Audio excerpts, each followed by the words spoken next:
Well, hello. Welcome to our first episode of Digging Deeper. We're going to do our solar system. I just finished this rack.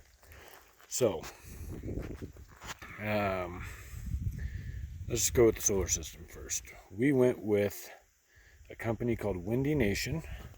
They have very high reviews. Another really good one is Renogy. The deciding factor for us is for about the same price, we got the inverter with the system, whereas with Renogy, we had to buy that separate. So we got 400, so 4 100-watt panels, and we got creative with space as we do, so this is interesting. So we've got our inverter here, and I'm just plugged into the power of the trailer. And I'll explain why. Our current battery bank is two 12-volt batteries. I think they're 35 amp hours. We actually had 4. We went ahead and returned 2 because after a few days we were running just fine on this. And we're going to still increase it to 4. We're just going to wait until the fall to do it. So I just freed up a little bit of cash for us right now. And then allowed us to get a couple other things we needed instead. But these wires, so it is wired up in parallel. So you have 2 ways of wiring: series. If you put 2 batteries in series, you double the voltage. So take it from a 12 to a 24 volt. This inverter is a 12 volt inverter. It's interesting that little display is flickering on the camera, but it's not in real life. Anyway, if you put them in parallel, you keep your voltage, but you increase your capacity. So we go from the 35 amp hours to 70.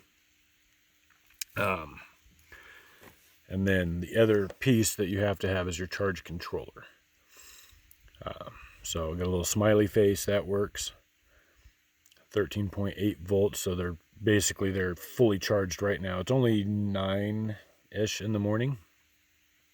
And I was running a skill saw for this thing earlier, so now the charge controller will tell you some other things.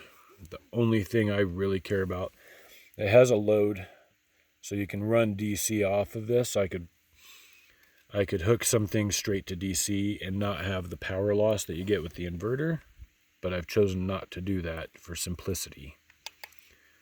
I don't have the temperature gauge hooked up to the batteries. That's the only other thing I really care about. That is how many amps are going through this thing into the batteries. You see it fluctuates a little bit with cloud cover or whatever. And I'll show you the setup for the panels and some stuff we did there. A good money saving tip. Some of these systems, they want you to buy the batteries, and then they throw in the cables and all that stuff, and it almost doubles the price. It's ridiculous.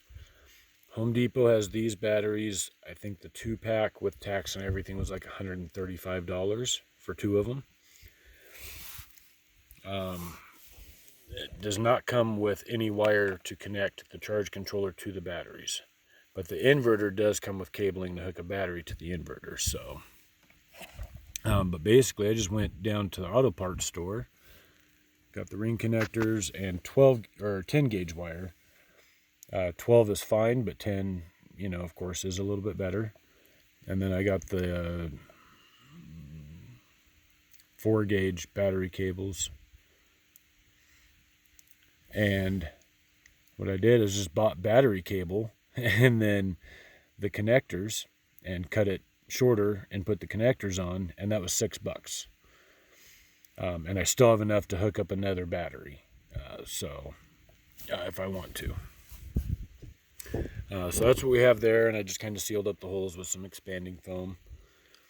And I did it this way If I need to, I can cut the power off with that switch. I can unplug it. I can unplug it out here if there's a real emergency.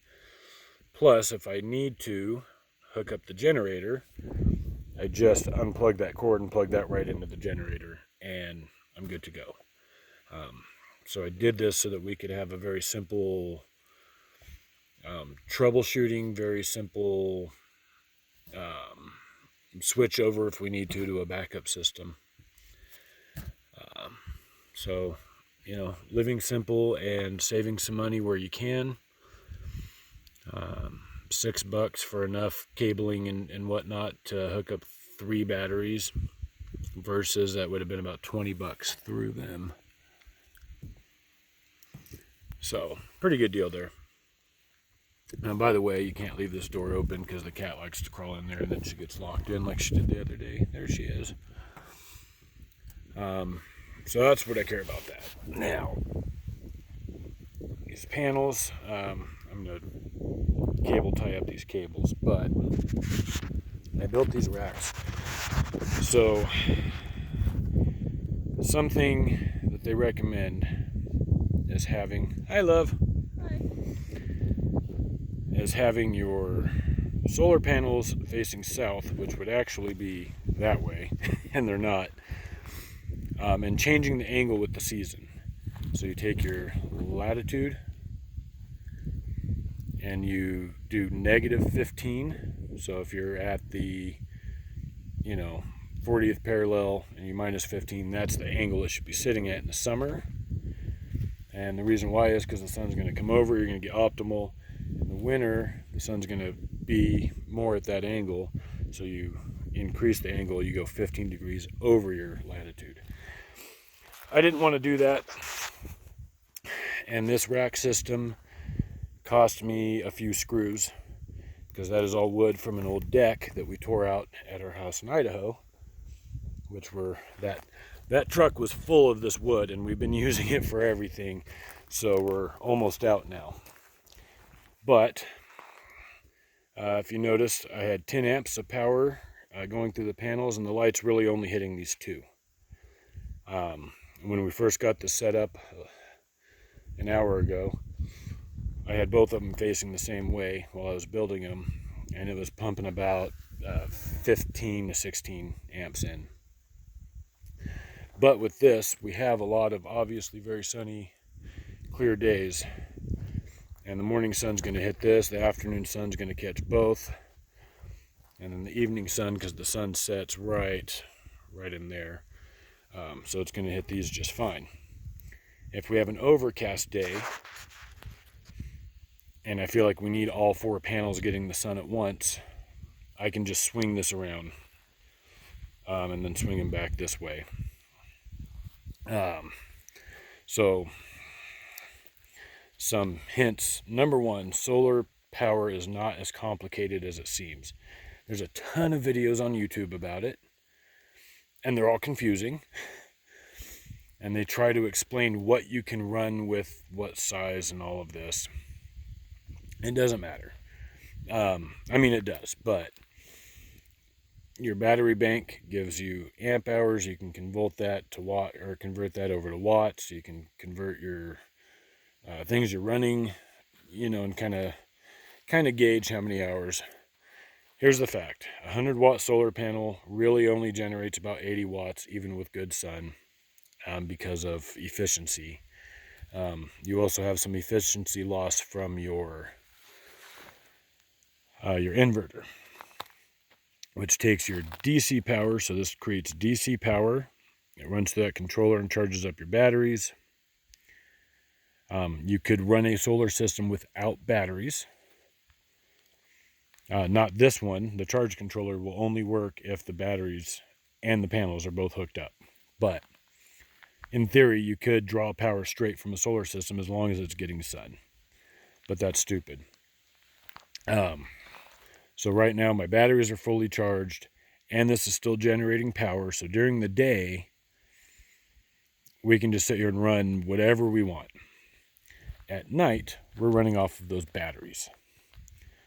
So here's what about 13.8 or so is pretty well maxed out. We have our mini fridge. That runs all night. We may charge up the laptop or something like that. If we're watching a movie, we'll have it plugged in. And then we converted all of the lighting inside to LED because it uses a lot less power. So you'll see people that have 4, 6, 8, God knows how many batteries, and they're all like 100 plus amp hour batteries. They're expensive, you know, they're $150 each. And they're still having problems. I met a neighbor that lives over that hill, and he's got like 600 amp hour batteries, and he was telling me he can only run for a couple of hours, but he's got like 2 45-watt panels, so he's never generating enough power to actually charge up his batteries. So that's what this all boils down to, is being able to charge those batteries so that you have enough reserve power to use what you need. And then if you're truly living off grid, our closest, if you see, You eat snakes. Yeah, you eat snakes. That'll be the next video. If you see those houses way off there in the horizon, that's the nearest power lines, is way down there. It's about 2 miles, roughly. Maybe a little bit less straight across, I don't know. But anyway, so there's definitely no power out here. So this is what we have. So we also have a generator, and we also have a battery charger. We got the battery charger sooner than expected because the battery on that thing died. Before we had this hooked up, we were charging our phones, and they were left plugged in too long. We never started that thing. Rather than taking the battery out and going to town with it, we just went ahead and got the battery charger that we know we need anyway, charged it up, now it's good to go. So we can run the generator to get some power if we need. At the same time, we can have the charger hooked up through the generator into here and charge the battery. So if we get, 3, 4, 5 days and there's just no sun, which honestly, we've been here 4 weeks yesterday. We've really had one day where there just wasn't sun, and we weren't even here for that day. So every day, even days where we've had storms and rain, I mean, they kind of blow through and then the sun comes out for a while. So there's always some. So we're always getting some charge on the batteries. So those are kind of the things you need to know for doing solar. Results could vary based on the climate and, the type of sun you have in your area. But, so angle-wise, I basically chose a 45-degree angle instead of doing the varying angles, but we'll just move these panels around. I have them mounted like that, so that in the winter, we've got a good, over a foot worth of snow can build up on the ground before it actually starts burying the panels. And left this open in the back so I can get to wiring if need be. The system will tell you if there's a fault. It's pretty easy. We did wake up the other day and there was no power.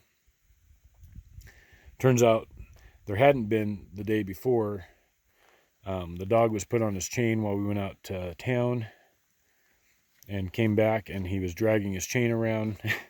He knocked over the panels and actually ripped one of the wires out from its connector. So I had to fix that. So the batteries weren't even charging all day.